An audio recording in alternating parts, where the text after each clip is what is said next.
Hermitage here. Let's continue on with this game.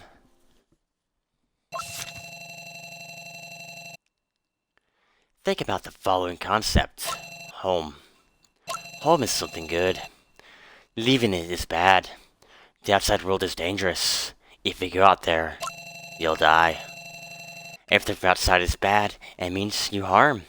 That's why you should never allow anything from outside to enter your home. The room below is safe. You'll like it there because you like books. Like books? I like books. But you can't allow anyone there. You mustn't allow them to enter. I don't like that. Don't let anyone in. You've fully learned until you fully learned everything about yourself. Do not hesitate or take pity on them. They are the enemy. Enemy? Keep them away. Yes, it probably is a lot to process and understand right now, but try to remember these things. No one is allowed near this room. Room? Can't in? Keep them away. Enemies. Keep them away. That's right. Enemies. Keep them away. Room can't in. Keep them away. Enemies. Enemies. Enemies. Enemies. Keep them away. Enemies. Room can't in. Room can't in. Room can't in. Room can't in. Room can't in. Room can't in. Room can't in. Room can't in. Room can't in. Room can't in. Room can't in. Room can't in. Room can't in. Room can't in. Room can't in. Room can't in. Listen to me. Get out. Get out. Get out! I guess I could have screamed that, but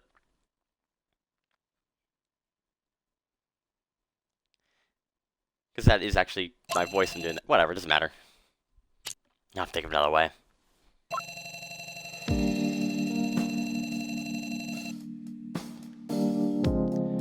Thanks to readily available taxi service via one of those modern apps, Zach was brought to the nearest hospital very quickly. A fracture in his left arm, contusions all around the shoulder, injured lungs, broken ribs. It's hard to tell from the outside at first, but the damage from those attacks definitely left a spark on Zach's body. It's far worse than anything he suffered in his street brawls in the past. On the other hand, his previously fighting experience has been a saving grace.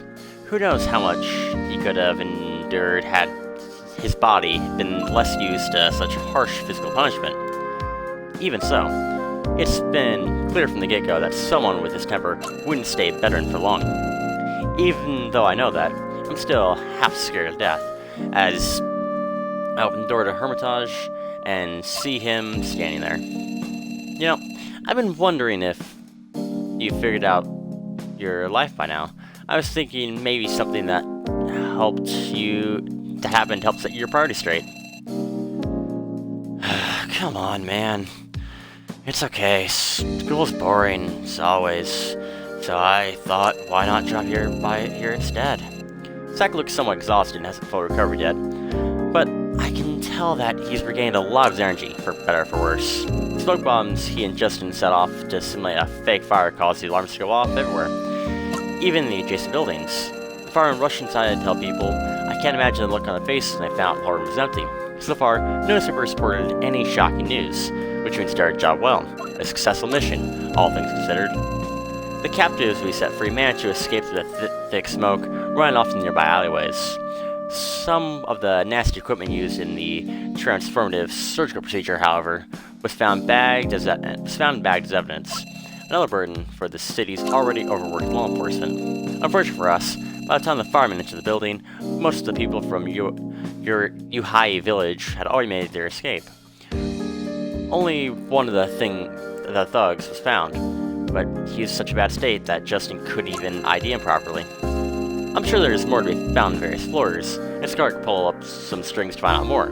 There's a risk involved with that, though, and I'm not sure there's anything more that could be helpful to us at the moment.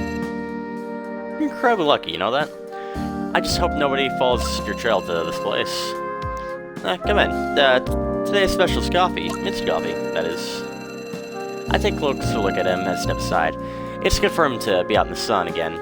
He looks a lot less pale and much healthier already. His posture is still a little hunched over and beaten, but he seems to be on the right track. His mind's probably the thing that will take the longest to truly heal.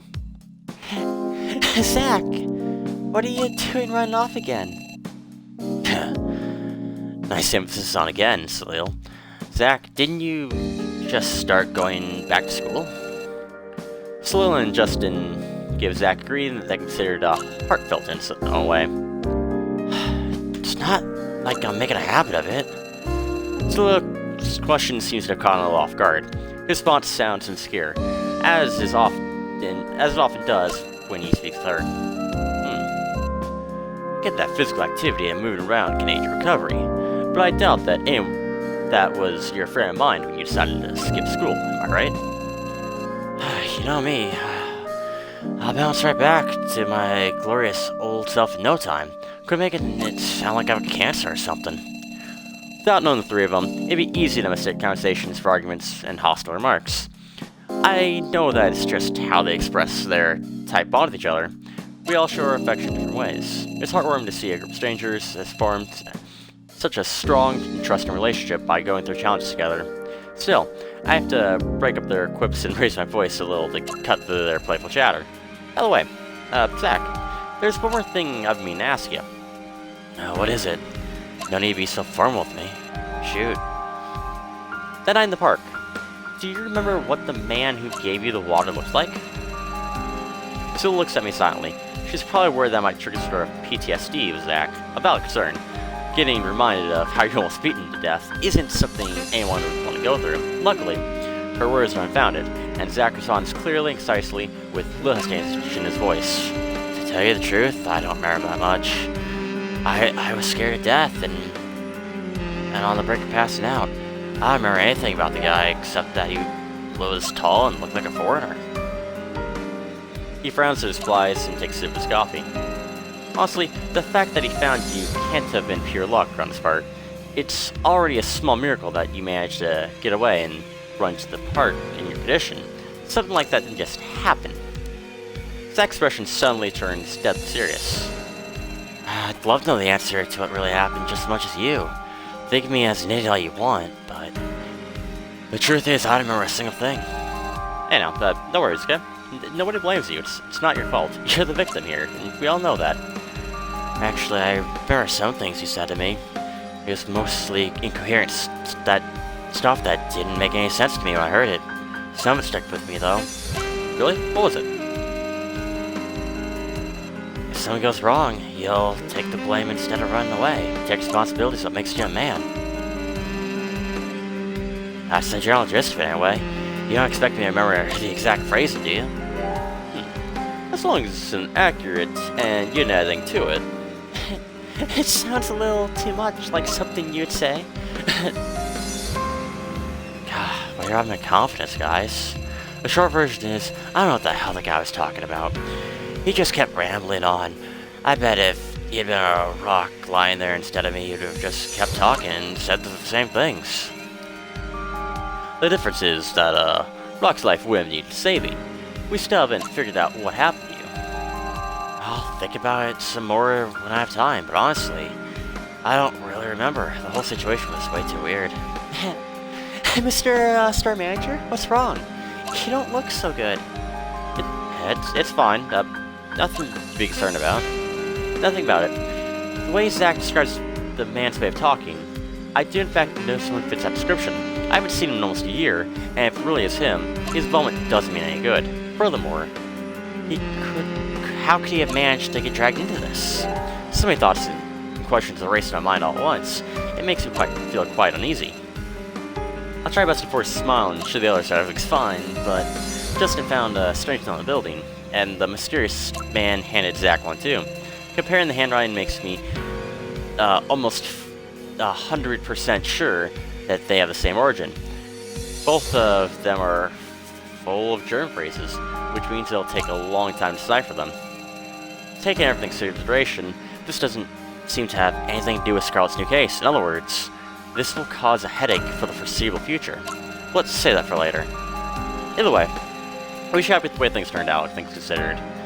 Currently, those guys don't have a base for operations, which will make it a lot harder for them to cause any trouble. Well, I mean, at least for now. guys, I'd like to take this moment to thank all you again. Really, like, without you, those people wouldn't have been freed. And I know for sure that if it hadn't been for you guys, I wouldn't be standing here right now. I'm glad to have found a crew so willing to go above and beyond to help an impulse idiot like me out. Don't say it like that. Being overly dramatic and serious is embarrassing. We all know it's important to have people who stick by you in tough situations. Exactly. We're here for one another, and we'll always do our best to resolve things. I told you the reason for that, didn't I? Yeah, you did. Zach's phone rings and takes a call. He stumbles over his words and stutters nervously, interjecting by a middle-aged woman's angry voice that we can all hear clearly through the phone. It makes no difference whatsoever that the loudspeaker is turned off. The call doesn't last long. My mom caught on to me. I gotta head home. He flashes a bitter smile, though his face is rough, the tone of his voice gentle. Alas, the prodigal son returns. Do you want me to accompany you? You're not feeling all too well, are you? Don't worry about it. It isn't fair. I wouldn't last long in the streets if I let someone like this stop me. You're still in the streets? You're quite nosy today, Justin. Let's meet up and share a nice meal together soon. See ya. With these words, Zach leaves Hermitage, and with a slight limp, walks off in the sunshine, back into the normal world. After having stepped into the world of chaos and madness, it's hard to return to normal life. All of us know the feeling. All we can do is try to wear a smile as we take this path together. Wow, it must feel good to be young. Behave yourself, Justy. Don't act like you're the oldest or most experienced person around. Have you been eavesdropping all this time, haven't you, Neko? Where you been hiding? Jeez, I hide from a bunch of guys who can't screw in a light bulb even if they all work together. Wait, are you including me in that, or...? Okay, enough chit-chat. So, why'd you come here today? The journey back to his school is his own, and nobody else's. There's just back cars, pedestrians are hurrying from place to the next, and the sound of honking chatter fills the city. Life had been uneventful for those people. Nothing special happened yesterday, and today, and tomorrow will be the exact same. It's life dictated by trivial routine and repetition. Zach, on the other hand, has learned to appreciate every passing second. Every single ray of sunshine is to be treasured. Life is full of strange, unexpected twists and turns, and every day has potential to bring about something new and unknown. There is nothing he can do for now, and he's well aware of that. The gang members have escaped the Sinjane building, know how to stay hidden and out of sight. That is, after all, one of their most valuable skill sets for a criminal.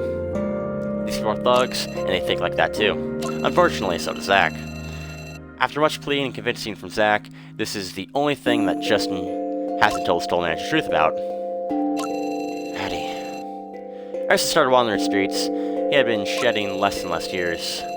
The streets are no place for crying. You can't let others catch you in a weak moment. You may replace it with sort of a strained laughter and attempt to cover it up, but it gradually accumulates.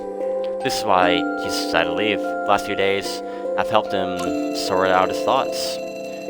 He has a lot of catching up to do for all the things he's missed in school these last 2 years, but it's not time for that just yet. I'm sorry, Fatty.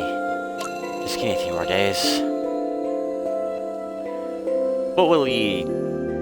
What he'll do when he comes to face-to-face with them? The thought preoccupies his mind.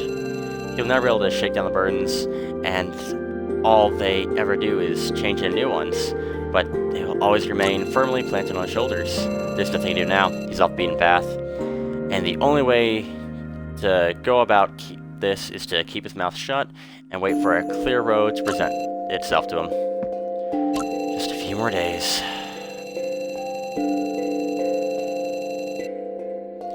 Zach has a new reason to keep fighting, to keep living. Oh wow, we jumped forward a lot in time.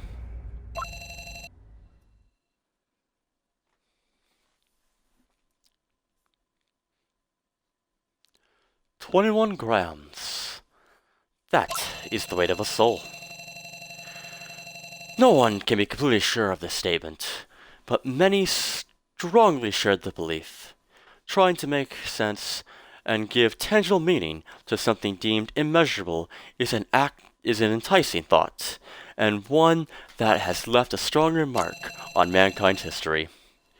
It is nothing. It is created. It is unobservable. It is beyond rational thought. It is stupid. It is backwards. It is superstitious. So many thoughts and opinions, and no question that can be asked to clear it all up. From ancient to modern times, there has always been people praising its importance. In both mythology and science, there have always been people wanting to prove its existence. As long as these opinions and endeavors persists, the discussion won't cease. Such has been the case, and such it will remain. And yet, none of this has anything to do with it. The Sesame Ghost, Chapter 4. Slowly but surely, the autumn breeze turned colder. Winter is coming, ready to rain down a snowy surprise upon those foolish enough to give into their desire to catch whiff of fresh air. It's easy to lose track of time, go up inside Hermitage. No matter the time of the year, it's always quiet. Everything stays the same. People walking around outside, tightly wrapped in thick coats to ward off the cold. It's one of the few things that reminds me that time has gone by.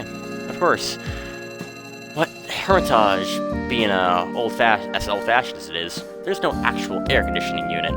A glowing electric heater is set up in the area, most prone to turning cold and humid.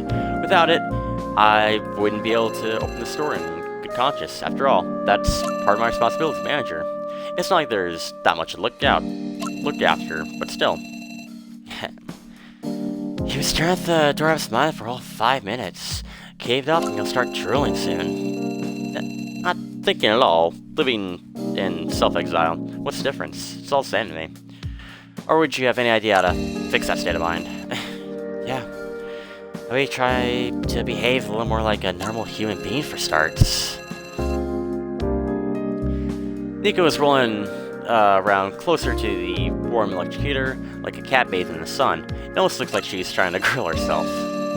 It's rare for her to have a moment to herself without worries. She doesn't have much free time in her hands, so I just let her be. She deserves to enjoy a moment of leisure. Not too long ago, the thrilling case involving the rough but caring teenager Zach came to a close. It was a team effort, and even though things didn't always go smoothly, we managed to see it through to the end. Just suffered minor respiratory issues from an allergic reaction to smoke, while Zach was badly beaten up. It sounds terrible, but truthfully, it went a lot better than I anticipated. I'm also glad that Salil and Neko both managed to stay out of harm's way completely. Zach is as energetic as always, if not more so. I'm amazed by the speed of his recovery. Every now and then, he drops by the store to talk to Neko and joke around. Until Salil catches him, that is. And she always does. I'm happy about it, since it brings the atmosphere of liveliness and camaraderie to this otherwise drab and quiet place. Justin has been... That's not a real word. In Elsa? Looking that up. There's no way that is a real word.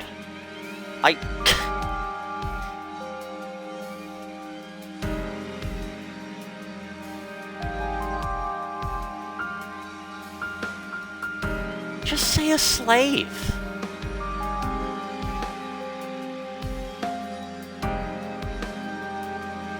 Right?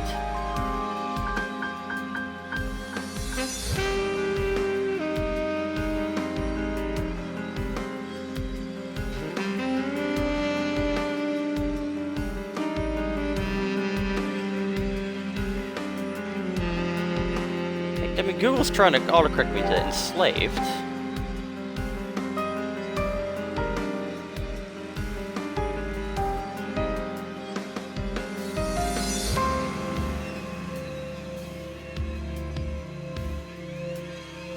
Oh.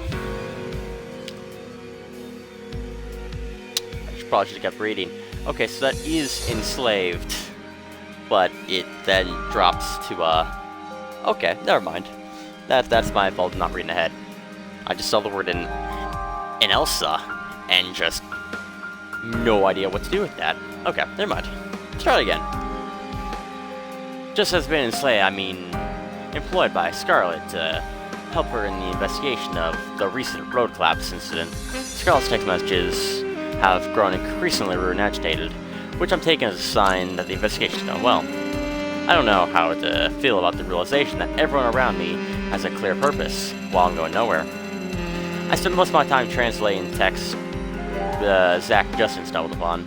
My German consists of the mere basics, and most of the time I can make out individual words, which makes the process pretty arduous. The good news is that nobody's there to put pressure on me to tell me to hurry up. I can understand the general meaning of the text by using paraphrased versions produced by translation software. However, it's still extremely difficult to understand. It's clearly some occult content, but with my limited focus on the simpler notes and the illustrations. The notes are clearly a record of some kind of ritual. One of far greater dimensions than any other event I've ever witnessed so far. Notes make it clear how complicated their preparations rituals are, and how methodical a process it is. I don't think that this is what the group at this ancient building was trying to pull off. It would have been too much trouble for them. Perhaps the mysterious man Zach met is connected to that after all. After all, one of the texts came from him. I don't have any idea how to find out who he is, though. Zach's description is way too vague to be of any use. For a moment, it sounded to me like... who the hell is he? Forget it. A head-tech approach is never the best idea, and there's no need to hurry. I should take another look at those texts once the time is right. Okay, go through the bookshelf once I get a chance. Those are our notes reminded me. It's been a long time since the actual owner of Hermitage dropped by for his usual visits. Not that I'm complaining. I like the fact that he's not offloading any further problems on me, but the fact that I haven't heard from either for so long could mean something bad. It's possibly ran into some trouble zone. Can't get anything done like this. Huh? Is something bothering you? No, just nothing really. Just my instincts kicking for a second. I stopped my mind from wandering too far. I haven't reached the point where I desperately need a cup of tea yet. Instincts, huh? I didn't know you had that feature. Feature? What do you think I am, a robot? Well, at least if you are, you're a likable one. Can you compete that? Okay. Enough. Speaking of tech, you've been very busy lately, right? How's the game development going? There's something called a bottleneck, you know? The writers are just about ready to hang themselves. Why is that? I thought all they need was a cool plot and that's it. They make it sound like a cool plot's easy to come by. They're somewhat lost now and unsure of which direction the plot should take. Anyway, I'm just here to help them fix some bugs, so I spend my time here until they're ready to proceed the project. Actually, a little busy here. Neko shrugs and stares at the wall. As long as it doesn't drag me to anything, I like the feeling of not being busy. A few of you are helping Scarlet at the moment, right? Maybe that must be strange for Justin to work for her. It's pretty far from the usual jobs a self-proclaimed elite detective specializing in supernatural cases should be doing. I wholeheartedly agree with the elite part of being self-proclaimed. From what our resident dummy Justin told me, Golden Maxim Law is pretty much a private detective agency itself. I know that Scarlet... Stop for a moment. It's starting to sound ridiculous. All I'm saying is that at the end of the day, they need to get their hands on information somehow, just like everyone else. And this case they are currently working on is somehow different from what the news would have you believe. That's a fact. Really. Yeah, think they might be a supernatural background to it? Nothing is ever simple, you know? That's true. These days, it's a lot more common to believe in various unexplainable phenomena and question things outside the realm of human understanding. But sometimes, people are quick to let their fantasy cloud their judgment. In this case, it actually seems to be the real deal. But there's not a lot to go on. And by real deal, you mean something worth looking into exactly, but not right now. It's already starting to sound like something I should be concerned about. It's all still very unclear and obscure. And you asked me to look into that shadowy silhouette that was spotted at the incident site, remember? I was gonna look for more information, but the information found me instead. Wait, what do you mean? Did you see it yourself? Not quite, but a number of very similar signs are reported. However, none of those are accompanied by a bright, explosive splashes like the initial one. Nope. There was a massive spike in unexplainable strange events in the area, which a sighting was reported, and there is a connection. I'm sure there's a connection. That's good to know, but is this all you have so far? There's only so much we can do, you know? We barely managed to avoid getting in trouble with the police during our investigation. I should really find a way to help you guys out somehow. I'd appreciate it, but let's save talk later, okay? Right now, we should be there for Scarlet. She needs someone to listen to her. Someone who can offer her a shoulder to lean on. Feelings, huh? I didn't know she had a feature installed. Bad joke. I'm being serious. Sorry, what's wrong? Her cat is missing. Oh, I see. I had a feeling there's a reason that her being sad would be something like this. Being sad and crying isn't like Scarlet at all, but she's always cold and composed. Her cat is one of the few things that would cause such an emotional response. Now that I recall, I think I met her cat once. People always say, like owner, like dog, but the opposite is true for cats. It's human nature to love a little ball of fur that meows and rubs little nose at people. When she first got into the city, it took her a long time to settle with her new pet. I remember how shocking it was to see. The stoic, tough lawyer letting herself be controlled by a tiny, cute kitten. Truly a sight to behold. And now well, why in the world do we move all the way to the city anyway? Memories past starting to creep back in my mind, wrapping themselves around my brain like vines. I shook my head in an attempt to regain composure and return to the here and now. So you're helping me, are you helping her with the search? Yeah. We're helping her with the search, yes. She didn't ask for it, but she can count on us. Whatever happened to the supernatural detective agency we had going? Reading ancient books for clues to get old, don't you think? Also, Scarlet put actual food on the table. Keep thinking that. You'll see her bust out signals soon enough. It's hard to find a counter-argument. I could ramble about money being the root of all evil, but that would only serve impetus to the fact that I've done. I have to say, the fact that we haven't found any trace yet makes me feel kind of guilty about stuffing my face with all those meals. I don't feel guilty. Just consider paying for all the hurt you've been doing for me lately. But you're not Scarlet. If she gives me something, I feel bad about being unable to return the favor. You're broke. That's no fucking secret. I had to crush my last remnants of my fragile self-esteem. I'll stop riding the pity train, or else people start ignoring you. Neko sits on the workbench, kicking around with both her legs dangling in the air. It's one of the few moments where she actually looks at me like a child. By the way, concerning the case of Scott's missing cat, there have been some bad rumors circulating about pets going missing. Missing pets? And you think a person behind it? All kinds of pets have gone missing. A wide variety of different breeds and species. If it's a thief, he knows what he's doing. So he thought it's necessary to take a look into the motives behind it. He felt it was necessary, yes. Anyway, the deeper I dug, the stranger it became. You're not doing anything dangerous again, are you? Come on now. Who do you take me for? I think I'd know you that all too well by now. So anyway, most of the pets went missing east side of town. It's happened for a couple months now. At some point, someone initiated a search and managed to find a few of the missing pets, but they weren't all the same as before. They behaved strangely. They're hyperactive and hard to catch. It seemed like they didn't want to be caught, and they even made attempts to run away again. That sounds reminiscent of the situation Zack and the others found themselves in, only this time with pets instead of humans. I scoured the web, and there are forums posts where people are reporting strange animal noises in the middle of the night. By cross-referencing these reports, I managed to pinpoint one location in particular that seems suspicious. For the love of God, please don't be some maze like I was building again. I really need another stage I'm building in my life.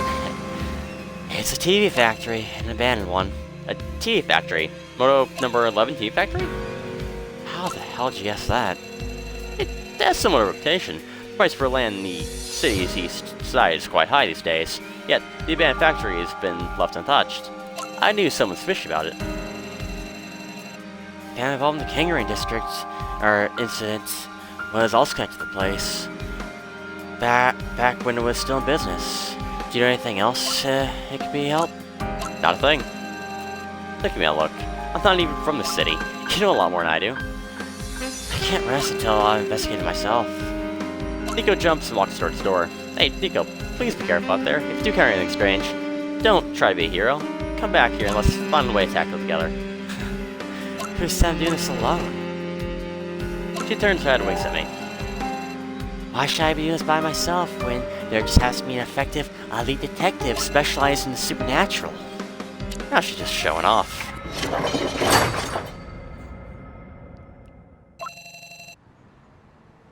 Good grief. Just how dirty is this place? Just murmurs his complaints to himself as he kicks away some trash at his feet. As a professional, he is well aware that the fieldwork's part of his job, but this is more like survival of the fittest mixed with dumpster diving. He feels like he's out in the wild, far away from even the faintest semblance of human civilization. Even though he's right in the middle of the city, for an abandoned factory, the place almost has its own ecosystem. Messy doesn't even begin to describe it. It took him some time to climb the mountain of trash heaped right outside the entrance. He even had to grab a ladder suspended halfway in midair to get inside. The decrepit walls are speckled with mold, and piles of trash are all around the place, giving a nasty stench. The odor of fermentation must have been accumulating here for ages, leading Justin to believe this place has been long forgotten. He tells himself over and over again not to linger around too long. For some strange reason, Justin feels as if staying in this place for too long might render him unable to leave. When he formed a new investigative duo alongside Zack, he expected to thrust into weird situations. That is just something that comes to the territory. Still, now that he's alone in a place like this, it's more than he bargained for. Keep it together. Bringing rookies along will make situations like this even more difficult. Neko doesn't count. This isn't a place which anybody would ever choose to stay. It is for the exact reason that Justin's interest peaked as he discovers intriguing new clues. The imprints in the dust look suspiciously like they're left by human palms and animal feet. Jackpot. Just pulls his trench coat a little tighter and makes sure the miniature camera he's carrying in his pocket is still functioning properly. He really hates firearms. He knows they attract trouble like a magnet, which is why he prefers to solve his cases by blending in and relying on communication. Sadly, those principles of his haven't done him much good lately.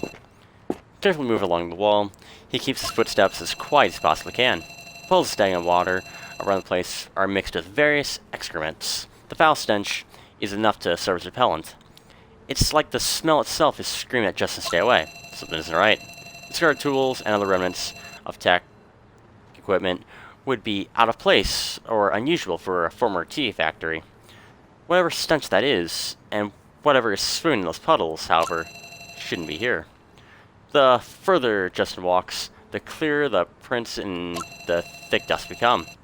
Whoever is here has no intention of hiding, or maybe they just aren't thinking that they're far ahead. Jeez. I thought I was here to find missing pets, not trail cavemen. Voice of frustration, Justin gently pushes against the door. The door opens. Everything's dim and lit. Then a few rays of sunlight above aren't nearly enough. Machinery is covered in cloth blankets, which are in turn covered in multiple layers of dust. Tech parts are strewn all about the place. In almost a poetic way, the dust particles dancing and rays of sunlight tell a modern tale of urban decay. But that's besides the point. The room almost looks identical to the previous one, though all machines have stopped working. Justin has mixed feelings about it all. He moves cautiously, surveying his surroundings in an attempt to find something useful. There's box takeout food. Its contents are surprisingly fresh, but there's an odd ringing of teeth marks along the box's edge. The food is cold and smells pretty bad. It must have been here for some time, but not long enough to spoil and rot yet. Looks like there really are people living here. This is a case about missing pets, after all. It'd be strange if there wasn't some evil kidnapper behind it all.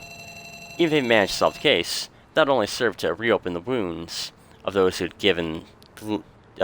long given up hope. They would have to live through the whole ordeal against their minds again. Why would somebody do this? Obviously, there's nobody to answer that question right now. The answer just won't show itself like that. It's hidden here somewhere, so it's time to turn this place upside down. Huh? The sudden and loud meow startles Justin. He almost knocks over a bucket filled with water in front of him. Luckily, he quickly regains composure, and his fast reactions allow him to avoid making any further noise. Another sound. This time, it's dog barking. It's only a faint sound. Just turns his head to try to pinpoint the source by following the echo. Justin slowly walks forward, carefully making his way towards the source of the sound. Things aren't going any better than expected. Short nights and long days are worth it when it all culminates into a successful investigation.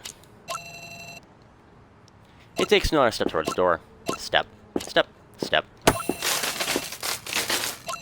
What the? And a sudden flash of light and excruciating pain rushes through the detective's whole body. No, please, help. No. It's the last thing he says. What?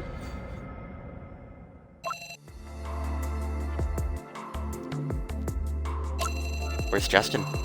Somehow, Scarlett's first words after stepping through the door aren't exactly ones I'm expecting. He's not here. Neko just left. Still can't be reached. She's probably has class at the moment. Well, what's the matter? What's the matter? Isn't what any normal person would ask in a follow-up question like that? Oh, please, as if anything I ever get involved into turns out to be normal. I put the old newspaper I was reading down on the stack of books and opened my arms wide. What do you need Justin for? Is there something I can help you with? Yeah, maybe. You'll see when I employ it. Losing our voice. I've done our voice in a while. Maybe. You'll see when I employ his service as the so-called professional private detective. I expect him to be at the office at my beck and call when I need him to find someone or something for me. It wouldn't hurt if he offered me a cup of coffee without needing reminded too. I'm afraid it's a little much. So, are you looking for someone? That's right. I am. There's been a new developing case. Naturally, that must mean something new has come up. He's acting reckless, and some of his choices have been questionable in the past, but he did bust up the kidnapping ring pretty much on his own, not counting Justin's assistance. A lot of thugs were rescued from the smoke and are in police custody right now. That's a success story, wouldn't you say? He did a good job. I wrote the report on the incident, Justin gets all the credit. I hope you can see why. The alternative would have been them picking up on escaped captives, rushing the hospital for interviews, and eventually plastering all the newspapers around town, right, with it. I don't think any of us would have wanted that, right? Right. And it paints you guys in a really good light. It's good publicity. Anyway, thanks to those who were arrested, I had the chance to get my hands on some more information. It gave me the leverage needed to make use of the slightly less official channels and gain several details several other departments were in possession of. So what'd you find out? There reports of a suspicious person wandering around close to the site of the incident late at night. A local resident who works late shifts noticed the person, but they never did anything to want further investigation. Ironically, we have the 996 working hour system. Oh, okay. system to think for once. Because of it, the local resident, who's close and nervous to being in a paranoid breakdown, was able to take photos of a suspicious person. He's still somewhere. And that's what we need your new laptop for? Don't say it like that. That sounds really weird.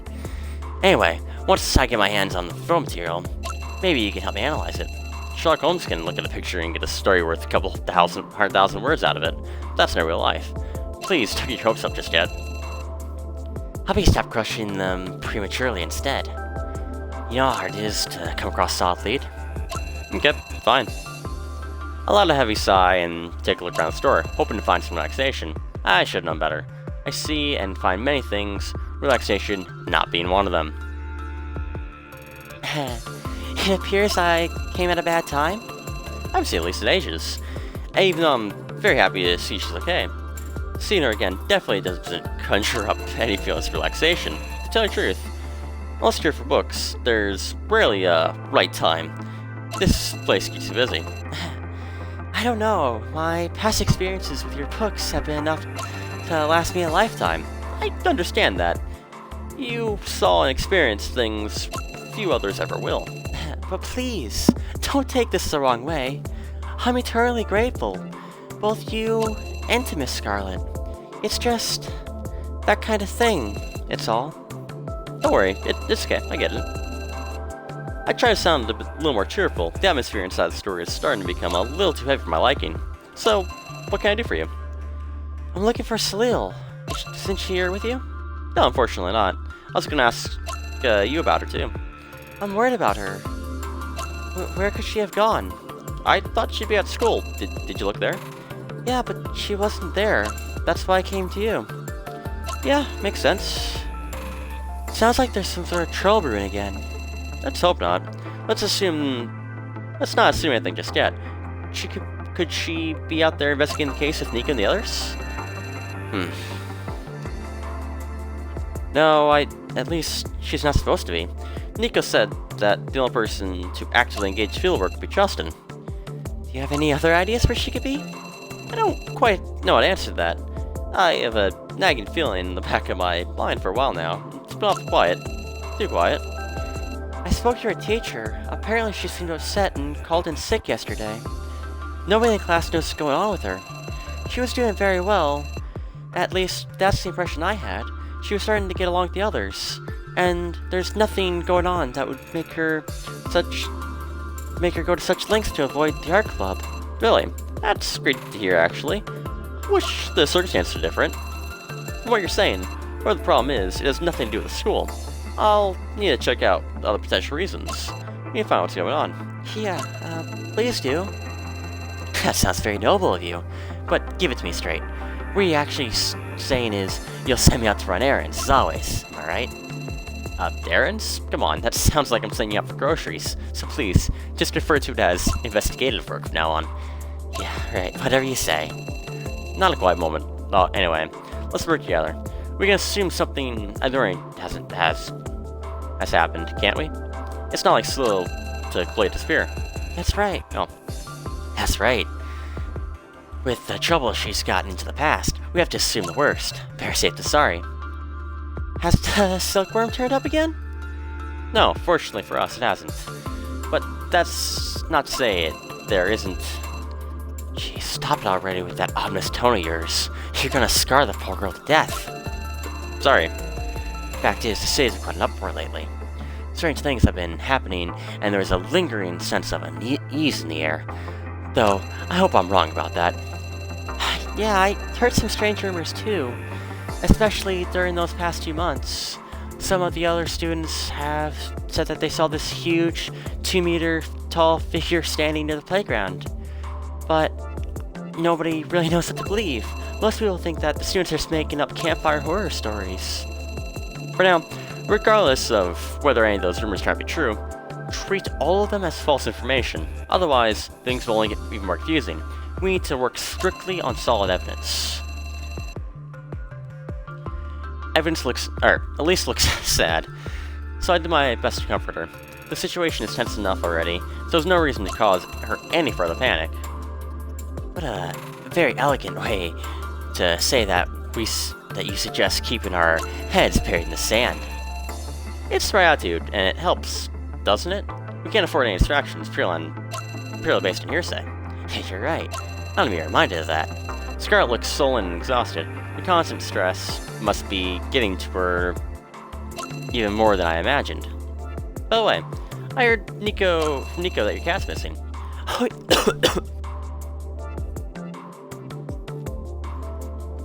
Alright, let's try it again. Yes. Oh my gosh, it's been utterly horrible. Let me tell you about... Scarlet's voice suddenly went up at least an octave, and she's still coughing uncontrollably trying to do her voice. It was just really unimaginable, but she immediately realized what she sounded like. Clear and embarrassed, she clutches her sunglasses awkwardly. I've already done the coughing, so I'm not gonna add more extra there. My cute little Blueberry's such a good boy. He would never run off on his own. Ever since I moved here, that little angel never left the neighborhood. He knows where it's safe. Knows how to avoid running into any big dogs. He's always found his way back home to me safely. For him to vanish like this isn't normal. I miss his touch. His cute little paws. He loves to cuddle, and he's not afraid of anything. What if he ran into something? What if he ran into some rabid wild animal? Could you imagine? Or what if... Scarlet can't stop. It's like a lifetime of emotions flowing out all at once. She rambles on, worrying and whining like there's no tomorrow. Emotions, huh? Turns out Neko was right about Scarlet having those, and the feature seems thoroughly developed. You guys get back here soon. It is just now that I start to realize how much I miss having these people around me. An odd bunch, sure, but I treasure each and every one of them.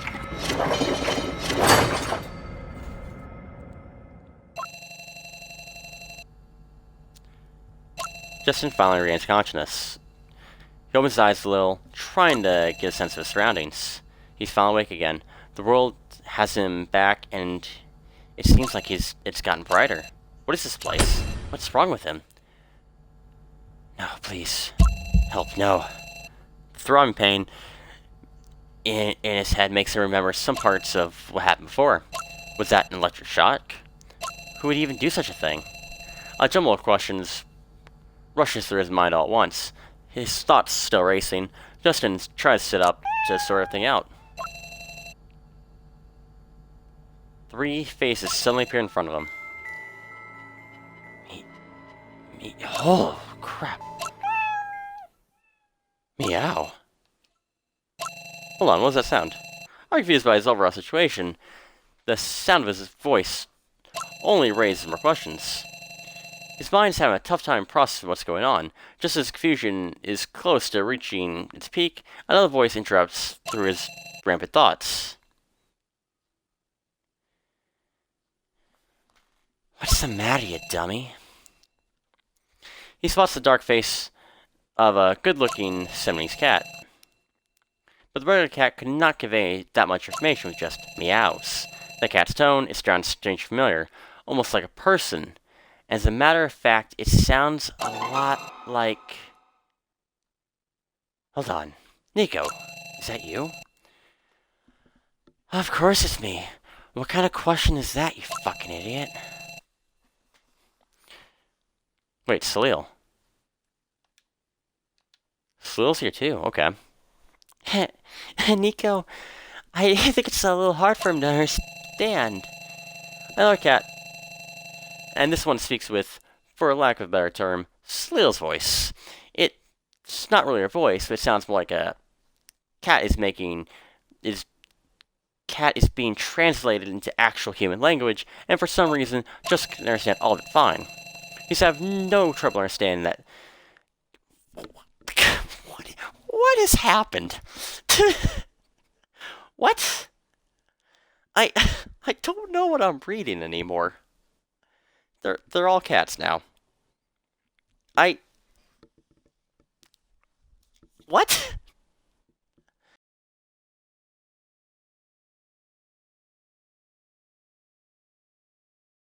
Whatever. Alright. Let's keep going. He's having no trouble understanding the cats at all. As if he has never spoken a language. He can understand all of it immediately. as if he were thinking to himself solely in meows. If he were a cat himself, mustering up the strength to come down from his shock, Justin lifts up his small arms, turning his wrist to take a good look at his hands. No, paws. What the hell? I don't remember Zach's voice. Oh, Zach, that's... okay. Right. Stop making such a racket already. Be quiet. A member of the just recently established investigative team has turned into a fluffy, furry, soft little cat.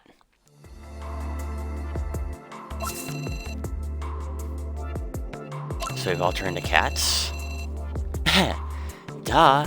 Check your silly-looking pointy ears and paws. We're not teddy bears, that's for fucking sure. Don't be so harsh, Neko. I don't have anything against teddy bears. What the hell is going on? How did this happen? Let's just set aside the situation for a second. Why are all of you here? Well, to save you, obviously. Zach answers just a question while peacefully playing with fallen leaves and small branches on the ground. Zach seems to have turned into a long-haired, unusually large cat, imposing stature. From just perspective, he looks like a baby lion. Salil and Neko are a lot smaller, and they have turned into cats of a very different breed judged by their appearance.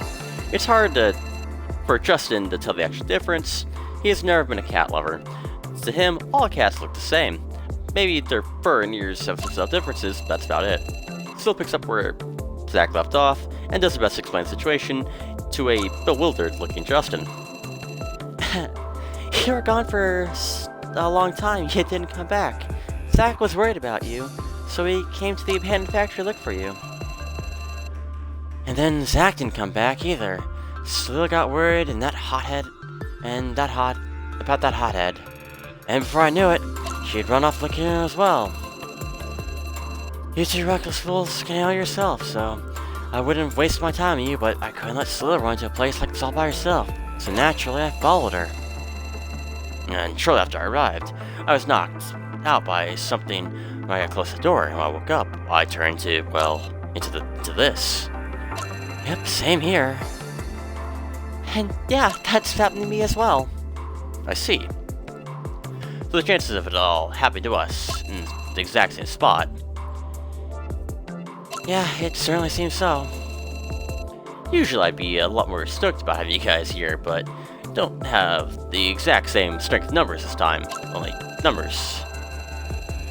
Don't you dare speak like that, you fool. It's because of you. It's all because of you couldn't get things done. Every single one of us here were worried about you. And of course, I have to be the smallest, most fragile looking one. Again, why me? Look at that idiot over there. He's almost the size of a friggin' dog. It's not fair. Are you seriously blaming me? Calm down, please, both of you. Let's think about what we should do next. You're right. If you manage to get out and ask for help, they'll probably just want to cuddle. And even if we somehow get Scarlet, there's a big chance that she'll never let us go again. Is Scarlet really like that? Well, now that her blueberries does come home, and how I put it this, Scarlet can be quite obsessive. Calling for help seems impossible, things considered. I don't know, how about you write a note? Help us, or something like that. Look at your paws, dumbass. If you really could pull off writing half a word, I'll call you Picasso from this day forward. No, come on. I'm just offered a solution instead of complaining. Never mind. We first should try to understand our new bodies. The sound of several growling stomachs longing for food fills the room, clumsily followed by an awkward silence. It's getting late, and without even noticing, half the day has already passed. Justin now knows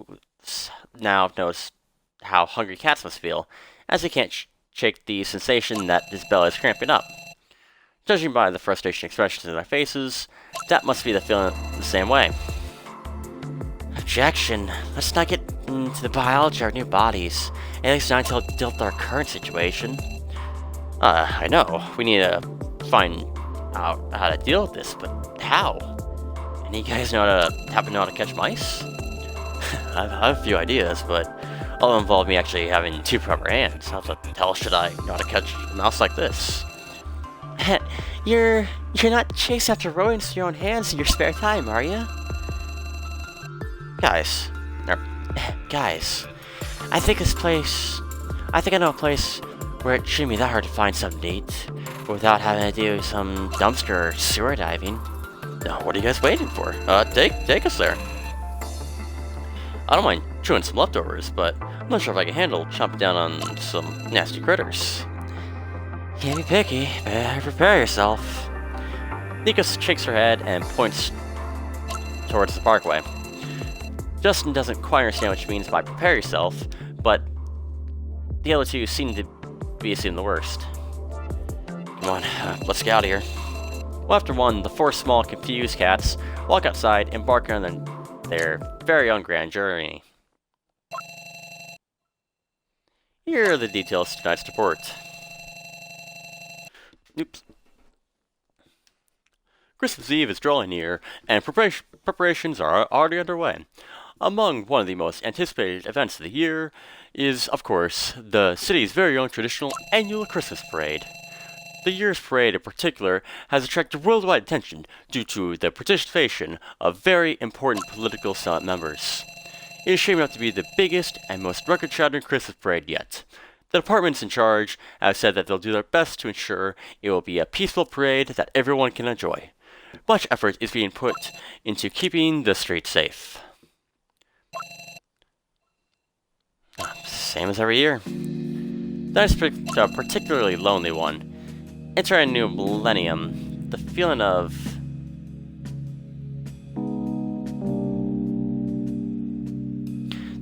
being unable to sleep is especially strong tonight. I assume that's what that means. It's too quiet without Neko around. It feels like the whole building has come to an abrupt standstill. Usually she lives up the place. As an ironic cherry on top, 4 stray cats seem to have decided to settle into a strange room. I don't know whether that makes me happy or sad, but for now, I guess I should appreciate the company.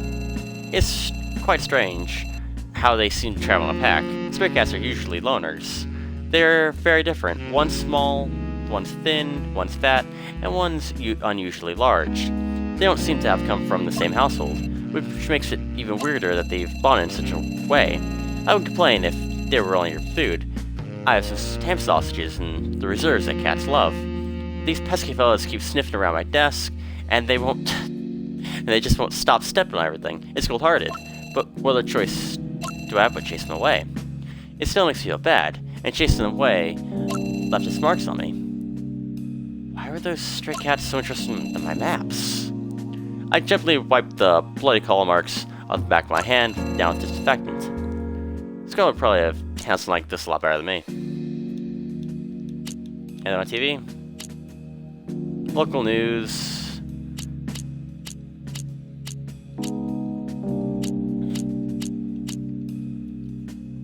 Alright. No messages because I raised a cat. Let's read the internet. A mysterious dream shouldn't look directly at that monster. I don't know if any of this is ever relevant. I'll keep at least marking this red, but I don't know if this is relevant.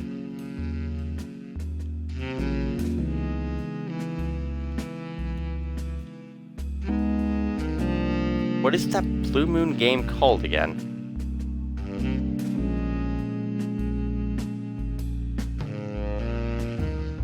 Sure. No. All this weird stuff's going on. Those mysterious accidents.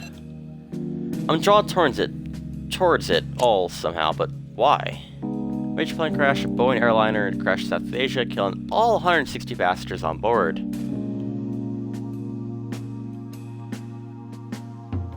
I don't think a better insurance would help here, to be honest. Who wants to travel by plane anymore?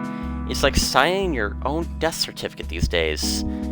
I mean, I guess if they're constantly crashing, sure, but driving a car is way worse than being in a plane. Pay for a flight and get the free burial at sea included. Jeez.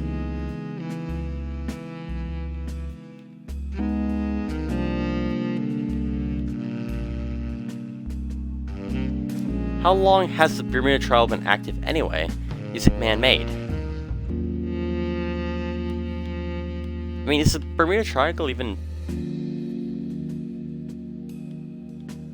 Is there anything that actually is real in the Bermuda Triangle? Or is it just... I don't know. Because I know a lot of accidents happen there. I don't know how much of that is coincidental. Because I know, like, generic commercial flights, they'll absolutely go to the Bermuda Triangle as well. So... yeah, no idea.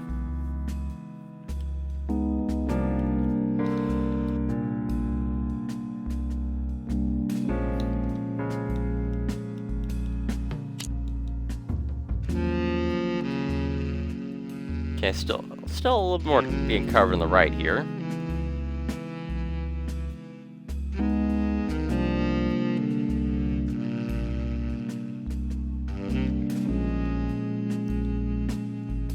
Ooh. So we're an hour in. I kind of want to keep playing this game. So we'll see. I might stop halfway through this day here. Or it might not, we'll see. But yeah, let's continue on.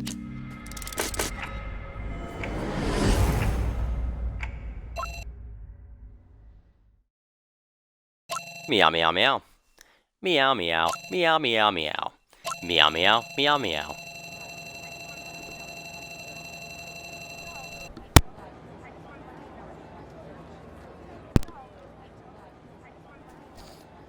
Although people like to think that cats are lazy animals and sleep most of the day, that's far from true. In reality, they rarely fall into a deep sleep, for they are predators by nature, always alert and ready to pounce on their prey, even when they appear to be relaxing.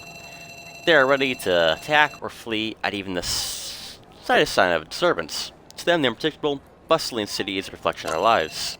Neko wakes up earlier than usual today. Sleeping alone isn't enough to get rid of the heavy exhaustion and emotional scars Scarlett's been extensive pampering has caused. Along with the first rays of light come the sounds that she's never paid much attention to as human. Now, they are enough to get on her nerves and disturb her precious sleep. Therefore, have human footsteps sound so annoying and so annoyingly loud of her. The ear-shattering screech of bicycle brakes is enough to make her feel like she's dying. Memories of her human life flash before her eyes, which confuses her for a moment. Back then, hearing footsteps meant that someone's outside or looking for her. The thought still conjures up paranoia, an uncomfortable reminder of all the days she's spent on the streets, hiding and surviving by herself. The memories aren't pleasant. Her fear of being alone is a thing of the past, and it is for a while now. It has been for a while now. She is in good company. A bicycle drives past, shocking Justin half-death, and startling Salil immediately afterwards. Justin lets out a frustrated meow, causing the only cat still sleeping to roll onto its back and wiggle. Water. No, not the water. Please, I don't want to bathe. Looks like he's caught in a water-related nightmare. Neko slaps the cat on the ground with her paws, and even though it's nearly twice her size... Are you guys alright? Justin, you look unwell. I'm still a little dizzy. I feel weird as well, as if I'm trapped inside an animal plushie. Really? I feel fine. It depends on the person. Maybe being a cat suits you. That's a name like Neko. It should suit you of all people. Why are you called that anyway? As a store manager, I can't bother to explain every single time someone asks. Anyway, it's time to think about our next step, guys. We find a way to return back to our own bodies. Look at the bright side. At least we got some cat food out of it. Yeah, we sure did. I'll be the first to admit that it tasted pretty damn great. Never thought I'd say this, but I agree with Zach. Let's go back and find a way to change back to our old selves. Return to where everything happened, huh? Return to where everything happened, huh? That could go wrong. Maybe, but think about it from a reasonable point of view for a second. We are all passed out in the same place, and we woke up as cats in the exact same spot together. Doesn't that make you wonder where our real bodies are right now? What state they're in? Don't you think they'd be in the same spot? Maybe, but think about it this way. You came in there one after another, and you never noticed the unconscious bodies of whoever went there before you. That means some must have moved their bodies and passed out. I wouldn't doubt any of you would have gone ahead if you had seen a body laying on the ground right in front of you. You're all smart in that. No, except for one obvious candidate, of course. Why the hell are all of you looking at me in my direction? In other words, you're worried about our exit strategy. Yes, although I realize it might be too soon for that, it's better to be prepared than be caught off guard when we cross the finish line. Yeah, I'm with you. So you're proposing that we turn to the factory too? Yes, that is where, as far as we all know, our problem started. Let's tackle this direction at the source. That truth's out there somewhere. Justin's clearly trying to hide how nervous he is by wagging his tail, but his wagging tail gives it away. Neko stops looking at him, and instead focuses on Zach and Salil. Finally, she lowers her head and looks at her paws. Where was going in the factory? Far beyond simple animal abduction, the 4 investigators turned cats are prime examples of that. Their predicament doesn't leave them any other choice but to move forward and chase the truth. It's been very quiet around here lately, though I wouldn't start worrying about those sales numbers declining yet. I think it's more positive attitude may help improve that aspect somewhat already. I've always been of the opinion that the right state of mind can bring about the change and solve many a problem. State of mind and positive attitude, that can prove to be rather problematic. After all, you're here. You wouldn't always be the humorous type. Actually, it's not supposed to be a joke. This is the first day in ages with clear weather. Instead of having my friends around me to celebrate that, they're nowhere to be found. There's no trace of them anywhere. And I'm stuck here speaking to a pretentious foreigner who always manages to get my nerves. I think you've been very busy lately. Frankly, I wouldn't expect you to use a courier to my surprise. I sincerely hope all the books found their way into your hands undamaged and pristine condition. The rough way these tactless barbarians handled these packages makes me shiver at the mere thought of it. The couriers know what they're doing, and even though I handle rec conditions have changed. It's not like people like us to tell them how to do their job, but hey, the package was still clearly wrapped when I got it. That means none of those tactless barbarians opened it up to take a peek, right? What are the odds? In a rare expect gesture, he reacts my sarcasm by shaking his head and shrugging. He wouldn't usually believe that. If my time allows, I would still very much prefer a more direct approach, such as this. My current work time is fulfilled, which means that you may not have to do everything by yourself this time. This is something to be joyous about, wouldn't you say? Work. Did I hear that right? You certainly did. I make no mistake. My position is not far above your own, as you might believe. Maintaining the status quo requires great effort. Effort which I am, for personal reasons, happy to put in. What for? My own personal safety? You have not forgotten about my goal, have you? I did not reply. Reach for an ancient-looking book instead. Last time I received a book from you, it attracted some unwanted attention.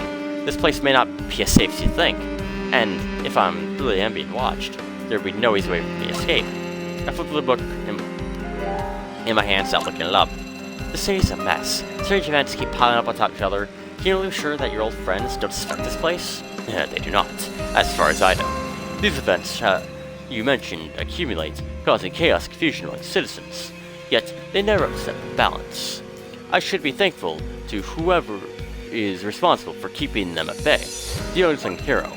It seems there is a lingering hesitancy that has stopped more drastic measures from being employed.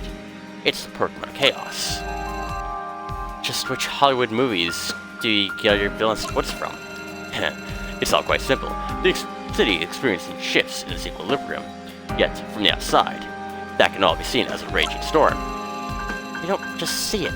We're right in the middle of it. Every other week, there's some new unsettling story. The city's inhabitants are growing increasingly worried, and if this keeps up, they might be all scared away before managing to mess. Who knows? There may be many people who prefer to turn a blind eye and go on through life obliviously. You can't keep some more perils of unnecessary knowledge to yourself. Public sentiment is a difficult thing to grasp. Until dust settles, no one knows what people in power are really thinking. I don't think it necessarily has anything to do with the higher-ups. Who do you mean? Wait, what did you mean when you said unsung hero? Oh, would that not be you? Alright. I have hidden superpowers that enable me to bring criminals to justice one by one, just sitting around this cramped space and looking through dust-ridden ancient books. To be more precise, those criminals are facing a kind of justice much more severe than the law. Whatever.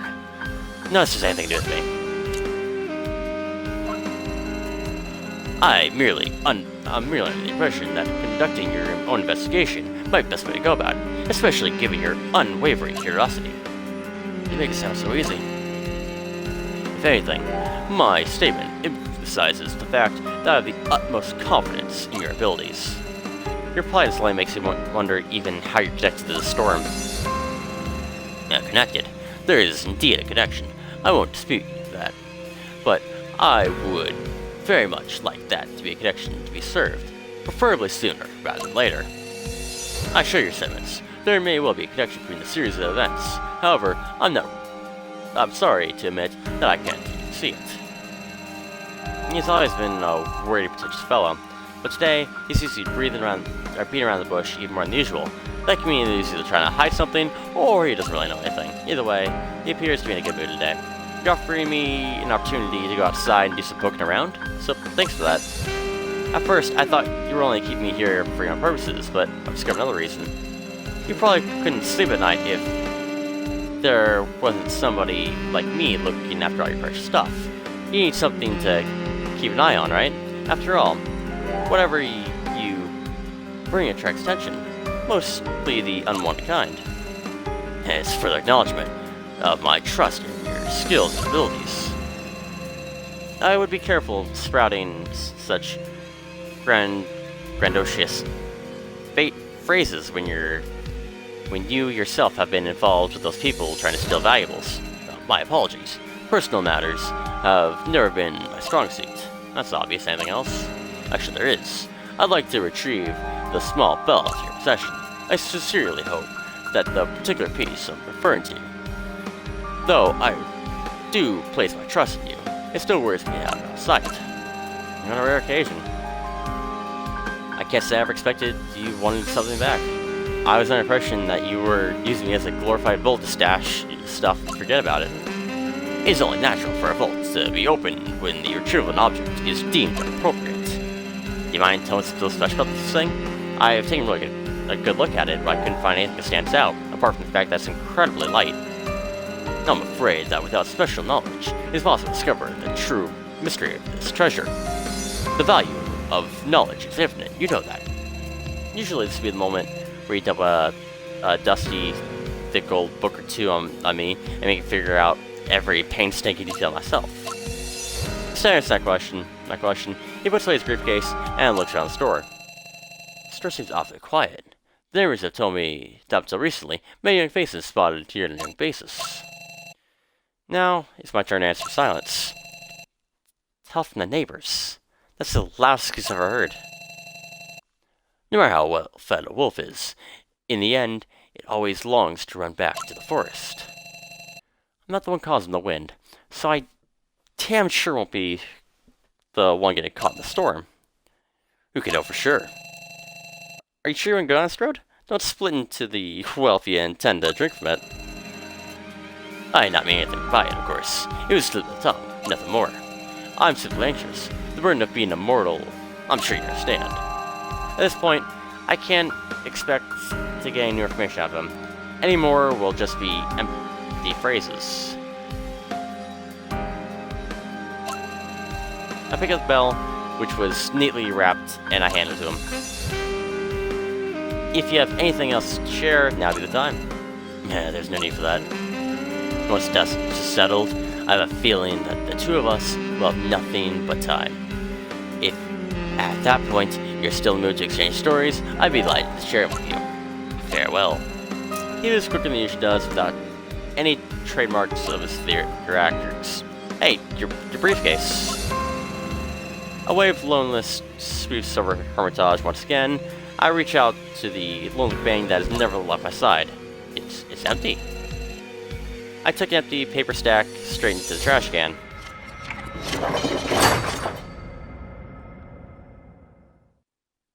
Alright, so books. Okay, so we've gotten a few books, but I think this is the one we wanted to read.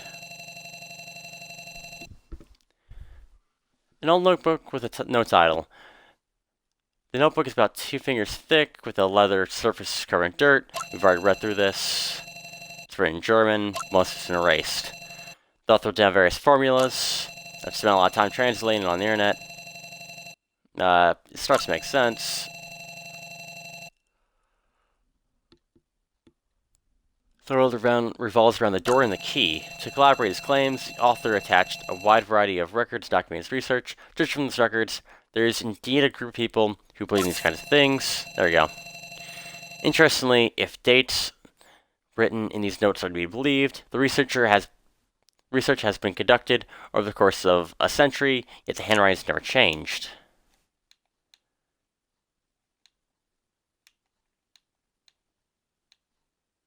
I don't remember that book.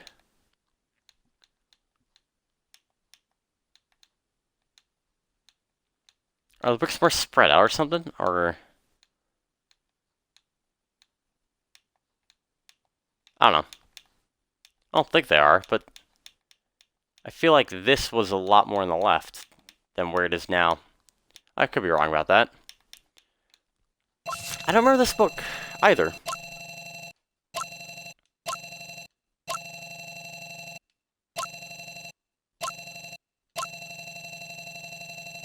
Okay. Yeah, okay, I remember that quote. Oh, this one.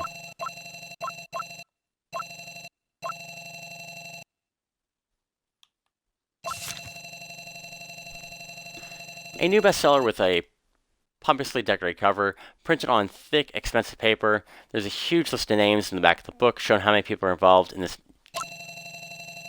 We've done this one, okay. So I have done this one.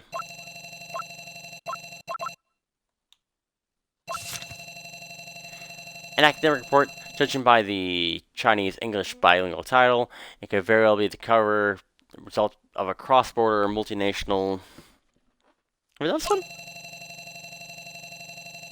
Yeah, the EHESS. Okay.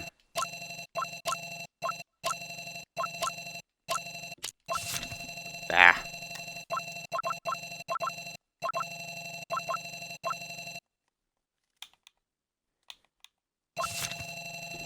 Alright. Another old notebook. Unsigned. Its cover is heavy and colorful. There's a black scorched hole at the bottom, proving that it's been through a lot. The notebook that Justin found looks similar to the one Zach discovered. The notes in this one should be somewhat updated. Unlike previous notes, however, it no longer encompasses a wide variety of research, but includes a detailed explanation and analysis of one ritual in particular. The ritual appears to be based in different fragments of information, and the entire notes are devoted to the speculation and how to find the missing pieces to confirm the feasibility of the experiment. Due to lack of information, the author copied parts of other rituals to fill in the blanks. Judging by the results of the duration. The conditions under which the ritual is to be performed are very demanding. The final description states that the ritual must be performed at unnatural heights when dark clouds obscure the sky, and the stars are aligned in a certain order. In addition, the author emphasizes that without any bait, the ceremony will lose the required energy and fail. The narrator mentions that the word fear does not elaborate on the manner in which bait needs to be provided. A famous novel by Kaiba. We're gonna call him Kaiba. Kafaka?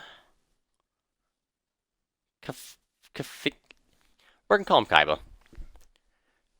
A famous novel by Kaiba. With the title printed in gold lettering, the publishing date is unknown, but the print quality is exceptional. I don't think many copies of this particular edition were made. It's one of the most famous. It's one of the world's most well-known tragic stories. A once beloved man named Gregor Samsa gets turned into an insecure creature. His hideous gnaw appearance and the inability to support his family leads him to being shunned and hated, and ultimately forcing him into a deep state of depression. Although the novel has already been translated some time ago, this particular translation is slightly different. The sounding more stilted and occasionally conditioning faulty grammar, the book does not contain any information about the translator. The unknown translator of this particular version seems to have tried to make an overall appearance of the book resemble that of the original translation. Still, there are huge differences, both in print quality and lettering. At the end of the book, Gregor Samsa is struck by illness and eventually dies. The translator had a paragraph that differed from the original. His heavy body no longer caged his mind.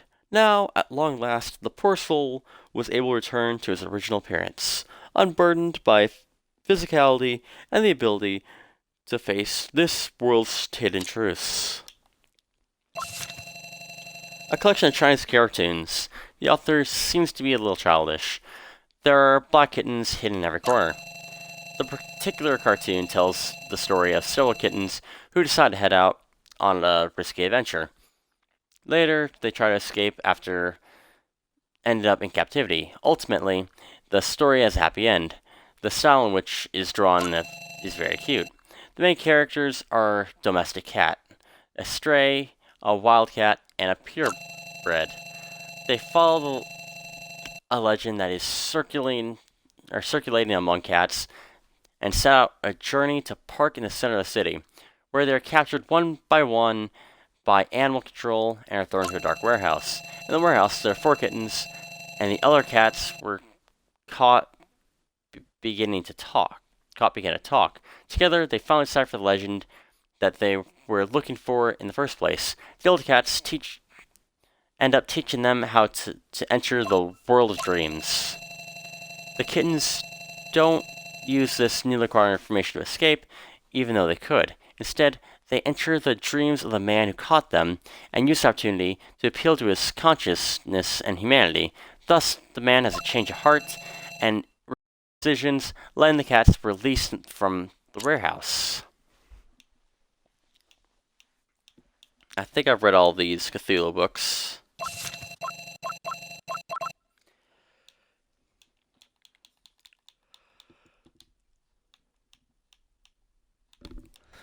Alright, let's go ahead and save here.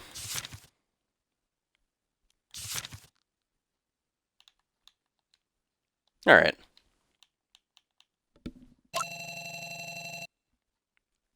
Huge abandon. Direct, a dormant relic, and the silent witness of the past. It's not merely a witness to what happened around it. It has its own story to tell. Nowadays, the desolate has nothing but a shell of its former self. This is what happens when you try to exceed your limits. Everything's about to take a sharp turn in an unexpected direction. Hey, this is different than it was last time I was here. The forgets to return to the factory and enter its ominous darkness. The dimensions of the surroundings seem completely off. The bill has changed. It it is different from what it was when they entered the premises last time. The small doors on the side, the ceiling tiles, piles of trash, everything that was small and barely noticeable before is taking such more space now. All of it looks gigantic. Looking at the world from a shrunken point of view is common, cliché, sci-fi trope. Still, for brave cats, it's something new altogether. In this case, however, their fear far outweighs fascination. Never before have they felt so powerless and small. Things they never pay attention back in their human forms now look imposing and scary. Fortunately for them, there is still a lot more weirdness than the average person. Is everyone doing okay? Neko turns her head towards Justin and the other two. Her words are suddenly tripped by a barking dog, and the cats instinctively jump up and scatter. They all hide quickly as they can. Zach manages to get out of sight, only at the very last second. Meowing and barking are jumbled up together. It's an unsettling and unnatural sound that they have never heard before. Loud footsteps accompany the sound before growing fainter and disappearing into the depths of the factory. There's no turning back now.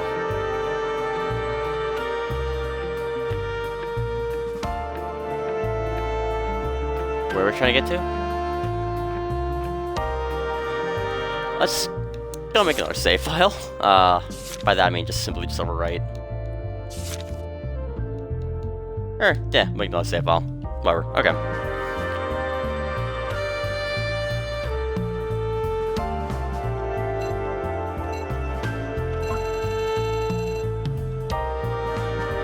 Be careful. Oh. Be careful. Look at the rail up ahead. I think I might have a problem. Yeah, it's already quite obvious. I get a sound of a transformer. Looks like the voltage is quite high, right? No clue. Could that be someone plugged into... Could be that someone plugged into the power supply on purpose. I don't know. Look closely. Wires are exposed. Jeez, you really have sharp eyes, you know. It looks like there's a locker or something in there. Hey, be careful. You be a cat roast in an instant. We better not have to do anything rash or we find out a way to turn off the power. Okay.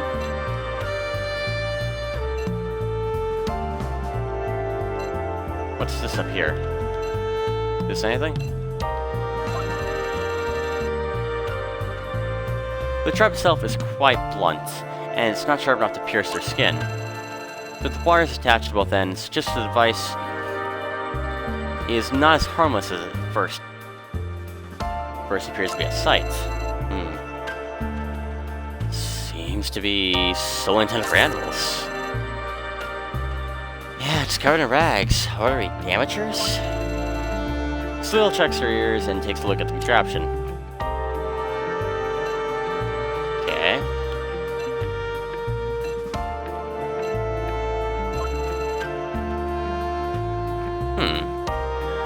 There's a notice here too. Warning. Access floor is strictly prohibited. All employees are requested to evacuate by May 25th at the latest. Trespassers face several punishments. Someone scrawled the words "run away" on the sign in a red liquid and are barely readable, so whoever wrote them must have really been in a hurry. The words appear in a small and croaked, but maybe so that they wouldn't be discovered straight away. Who knows what this message is intended for? Maybe it was merely cathartic arts. Notice. What does it say? Warning, access stores prohibited. Oh, it's the same. Okay, it's the same notice. Okay.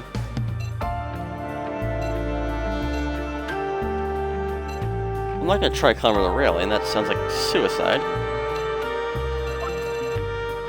An old-fashioned electronic bell. The bell hammer is covered in a thick layer of dust, but the wiring seems to be intact. The cord hangs down from one side, similar to the cord used to turn off the wall mount fan.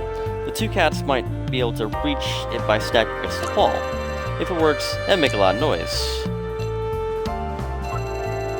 Another is posted on the wall.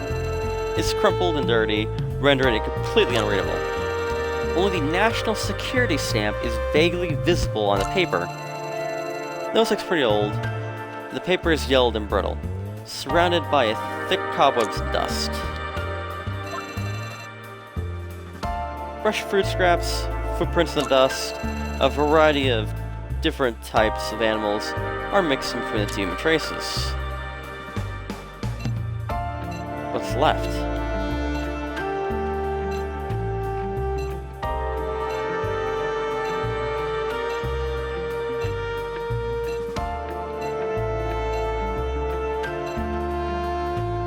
I don't really want to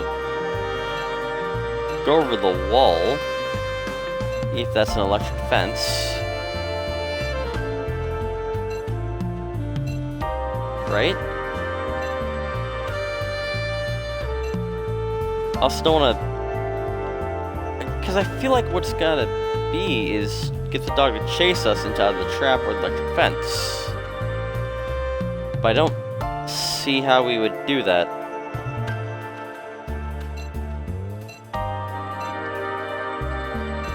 I don't see any false walls.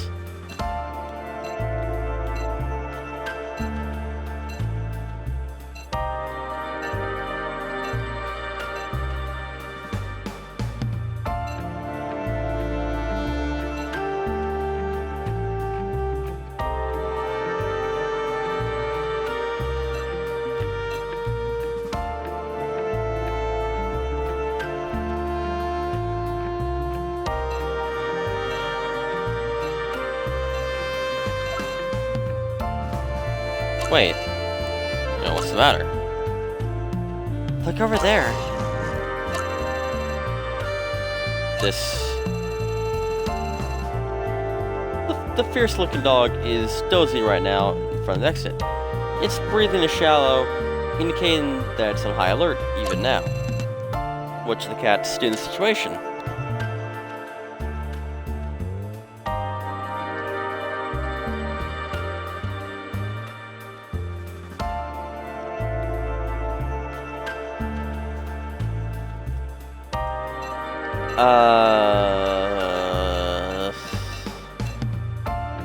Well, we can save.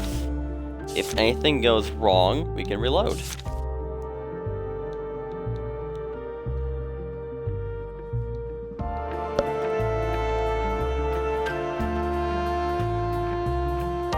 I don't have any idea what to do for that. What would a seductive approach be? I don't like the diplomatic approach. I don't think that'll do anything. Sneaking might work.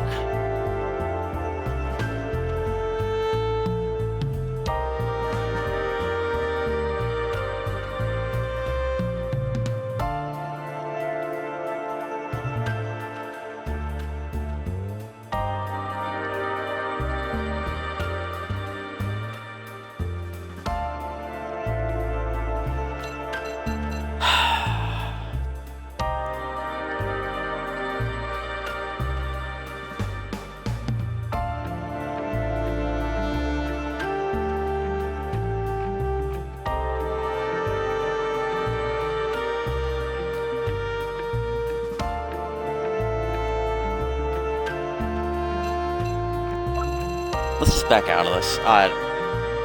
Whatever. We need to be smart. There's no way we take him on head on. Yeah. You're right. We need to come up with something else.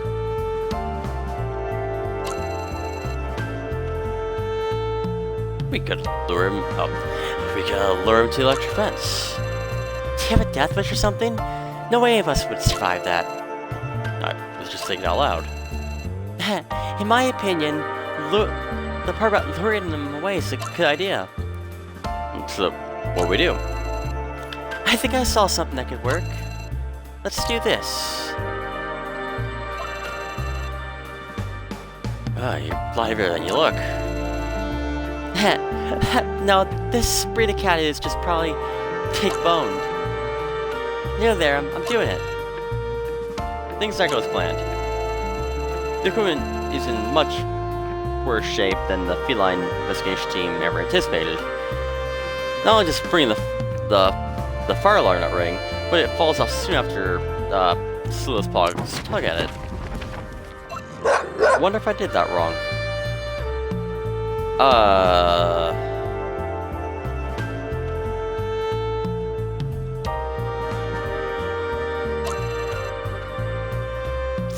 Maybe I did that wrong.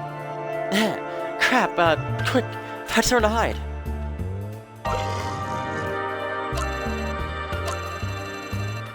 Slith runs like the wind and retreats to the dark corner. Zack falls and makes his large body appear as small as possible, tucking in his tail. Neko leaps and follows the others behind him. Justin crashes headfirst in the others, hiding away in the same corner. The first dog wanders around for a while, alert and suspicious.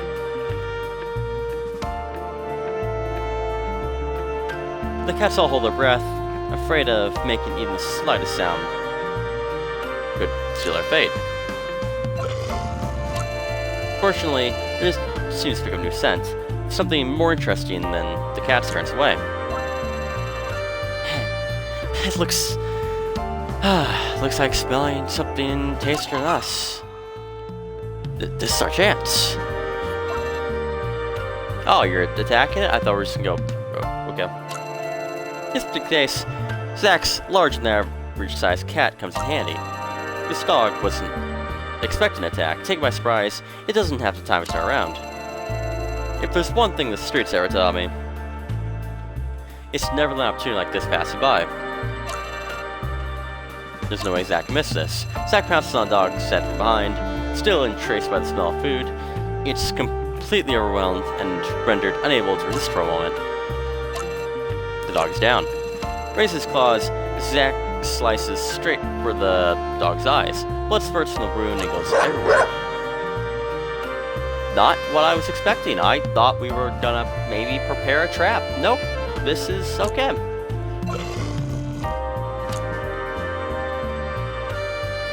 And it's gone. We've done it. Poor dog can't bear the pain any longer and flees. It runs whimpering from the scene, completely unaware of any other cats. I'm sorry. No, I'm sorry, big fella. Once this is over, I'll come back and I'll find you a good bed. Yep, you did it. That was a close one. Please, don't do anything like that again. It was so fucking stupid. Hey, fear not, I'm here, and the preacher that was Neko that supposed to swear, not you. Alright. Let's proceed to the next room before you two get caught up in any more of your own bloody heroics.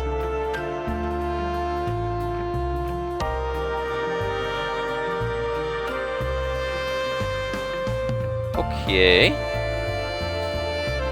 I can't move yet. Oh. Why is it sealed off? This looks to be a lot more work and effort. I don't think a normal person could have pulled it off something like this. Those railings seem out of place in this factory. Too, what's going on here? The wires look sloppy. Where else supposed to be? Yeah, and it all looks pretty rough. The door's still open. Should we go there and see what's there?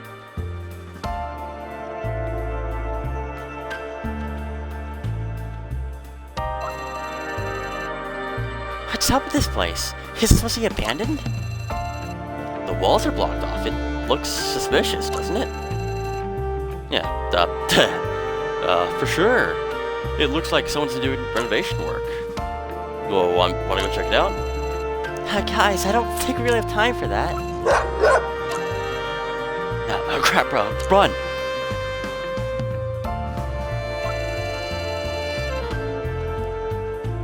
Don't think cats swear, but that's fine. Stop chasing us already.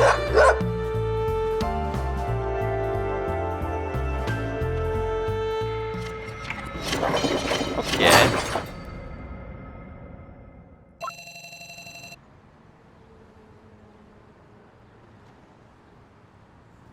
Utterly exhausted, the four cats arrive in Scarlet's neighborhood.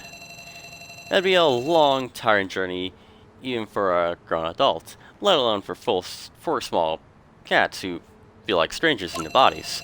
Out of breath, The four lay down the green grass, listening to the faint sound of traffic in the distance. Jeez, I'm so tired. Now, is there something seriously wrong with that place? Oh. Now, isn't there something that's wrong with that place? Isn't there? No, definitely. That scream. Yeah, something's off. This is it. Think about the situation. Zack turns silent for a moment. The desire to return back to their old home, human bodies, is growing stronger with every past moment, for most of them. Controlled by instinct, Zack involuntarily starts playing with the long blade of grass, hitting it with his paws. He's fully aware of it. But it's difficult to suppress the impulses coming from deep within him. Now I think of it, nothing normal ever happens when all of us get together. I mean, the fact that nothing normal ever happens is the reason why we all got together in the first place, isn't it? Peter walks past his group, then all alone. Yeah, I mean, you're right. Two of the group's otherwise most reliable members are obviously starting to lose their focus due to fatigue. Is it just me? The thought suddenly pops in Zack's mind. He's been relying on others for too long, both in their knowledge and their help. Always depending on others and having to wait for them to save the day isn't only stupid, but disrespectful towards friends who have to do all thinking. Thinking isn't his strong suit, but sure. But what kind of lame excuse is that? He's been getting better at it, and at least somewhat. But better at thinking for himself, better at making decisions. Whether those decisions are the right ones remains to be seen, but he at least feels he's been getting better at doing things outside of his comfort zone. I'm sick of this, but be quiet for a sec, will you? Nick's eyes widen in surprise at Zack's words. Lost in thought, he doesn't pay any attention to it. These drastic times call for drastic measures. He bends his head in concentration, calling every last of his brain cells to recall any useful memories or clues. A task made more difficult by the fact that he's a cat. So many things lie buried in that factory. Would be able to cover them. Why is a cat doing the... What? Whatever. Okay. To investigate the strange pet disappearances, the members of the investigation team went to the Mato number 11 factory. However, they encountered something bizarre going on. What exactly is going on in the factory?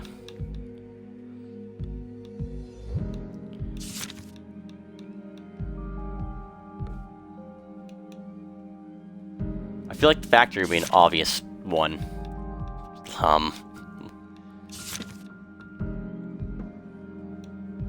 There's no red texture at all, okay?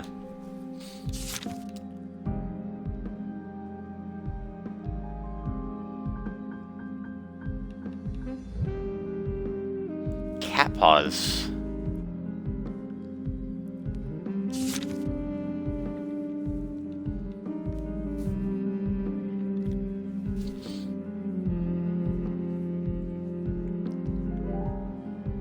There are a couple of strange rooms on the ground floor on which the regular entrance is destroyed. Some odd marks have been left in the room.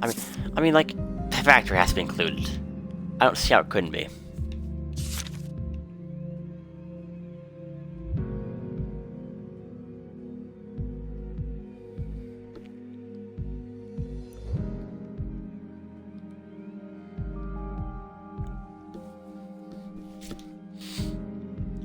I mean, missing pets. So, what I'm gonna guess is happening is somebody stealing pets, and then for some reason swapping humans with pets. So, maybe somewhere there's a Neko, there's a Justin running around, who are in the body of, or who are being possessed by, like, the Scarlet's Cat and Blueberry.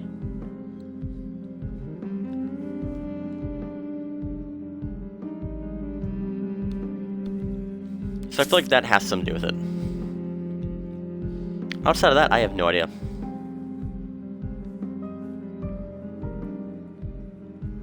Discovers companions turn to cats. I mean, it could be that one.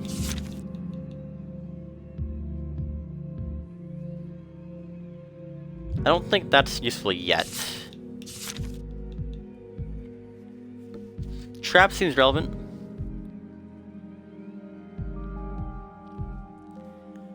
Zack discovered that the necessary weight to trigger the trap is so high that animals such as dogs and cats cannot simply trigger it. That's definitely relevant. Is it just gonna be those?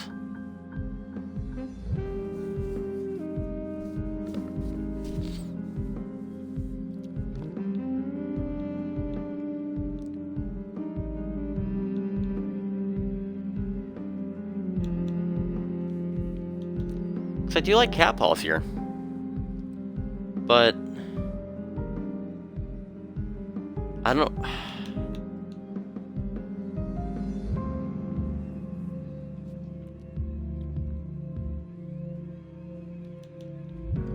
Because missing pets on its own technically has nothing to do with it.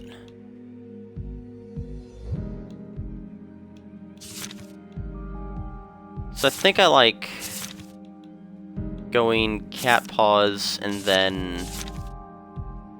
the trap.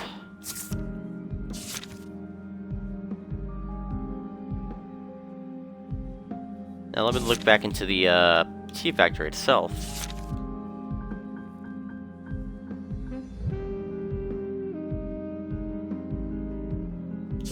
Because I might switch out the factory itself for the city.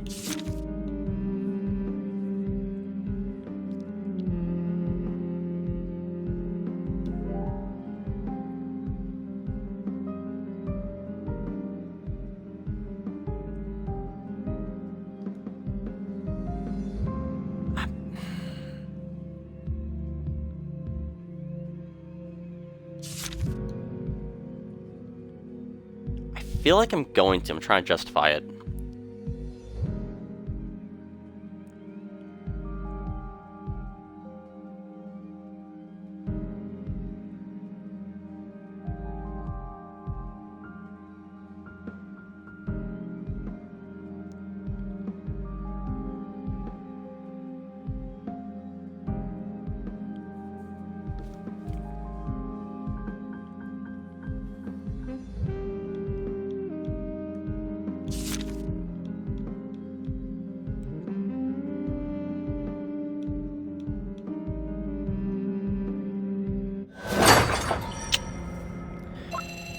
Okay, but simply trying may not be enough. Time and focus and use our brain. Our findings so far also prove that it's much more than a simple TV factory.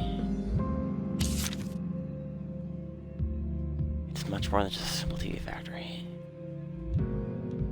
It's much more than just a simple TV factory.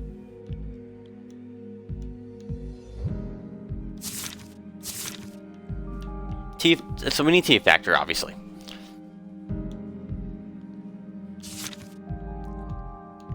I like the electric trap there. Oops. Just trying to go back to the next page. Okay. I mean, that's how, not why. What is going on here? That would be how they're supplying it. The city itself, I'm not worried about. I don't think. Well, as long as you have the factory in there, and I think the factory's gonna be correct. I'm not worried about that. We got a cat that's missing. Again, that's how, not why. Or what. We don't care about how, we care about the what. And what's happening here. Which I would say that'd be what, but I guess it's not right. I don't think that matters. I don't think we need any German, plus our character wouldn't actually know any of that information. They would just know... Well, they wouldn't know that, or that. They would know that. They would know that. And they'd know this. Numerous notes posted all over TV Factory. First, we're strictly off limits. Yeah?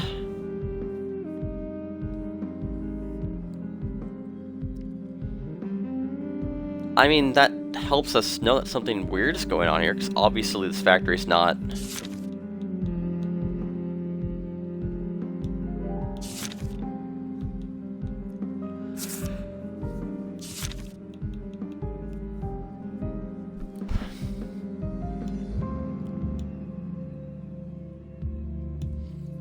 Because he wouldn't know this, he would know that, but I don't think that one's relevant. Something weird's going on in the factory. That'd be something weird's going on in the factory. Okay, cool. I feel like I'm overthinking those. Mystery of the factory, by no means abandoned.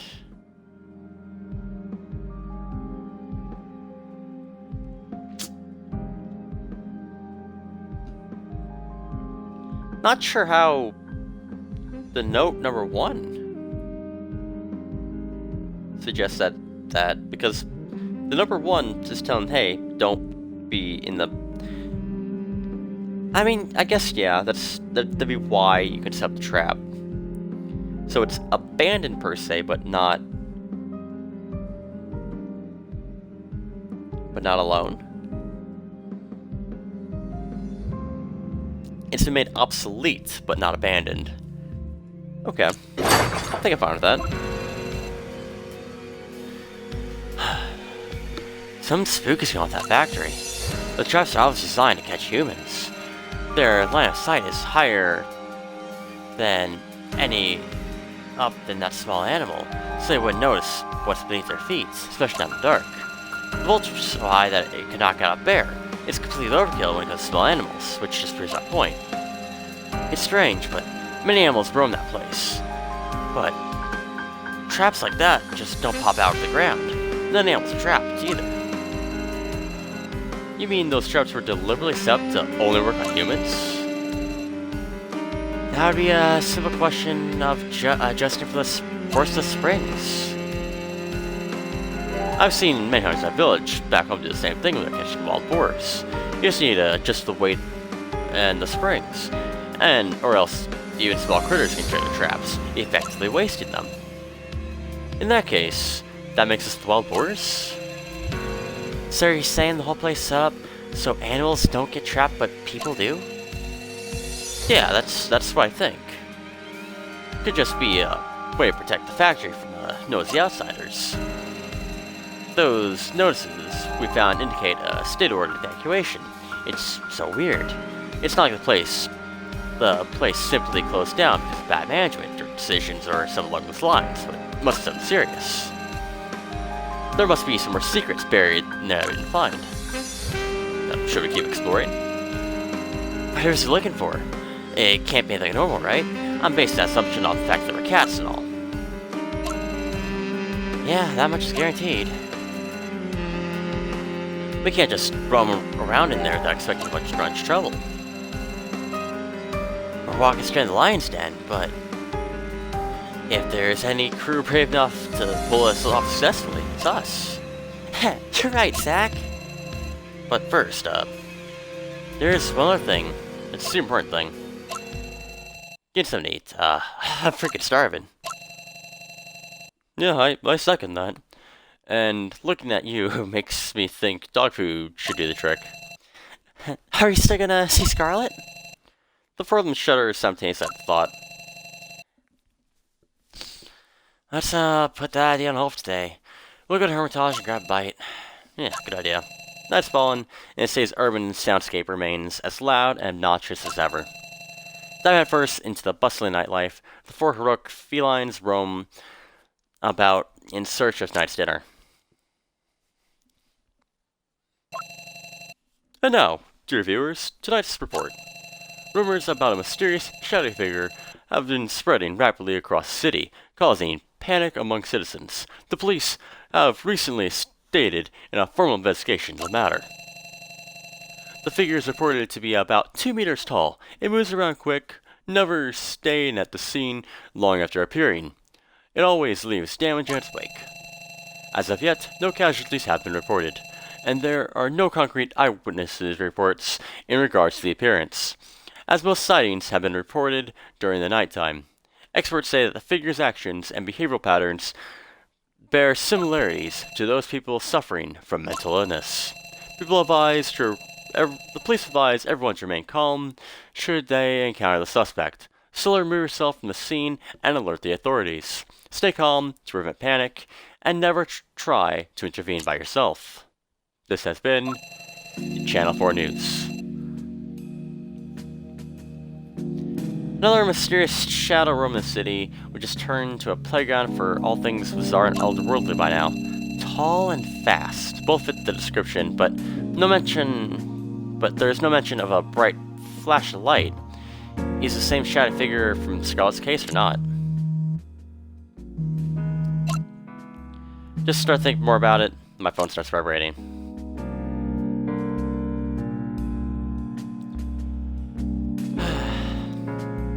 Are you planning to go to the Chris player this year?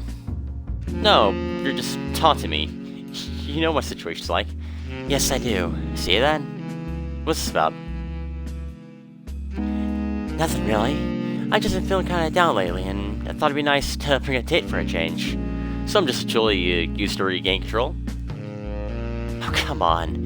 It's not like you've got anything better to do. Just throw me a bone, will you? Yeah, sure, why not? Okay, I'll think about it. I don't know if the kids have plans. Maybe we'll ask them. I doubt Slill's going out, but I'm not sure about Neko. Oh, I'm not sure about Neko.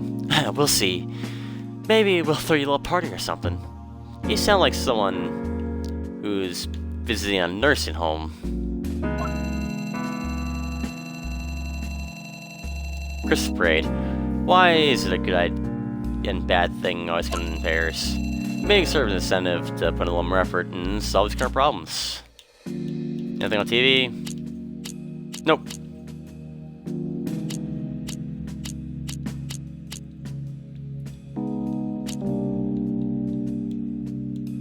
Oh. The second volume is widely discussed in obscure online forums. Looks like people in the city really like the story. I should read in my spare time. Okay, so read the second Cthulhu one again. Okay. I'll just skip through that. So read all the Cthulhu books. Maybe there'll be a clue there that I'll need for some unknown reason.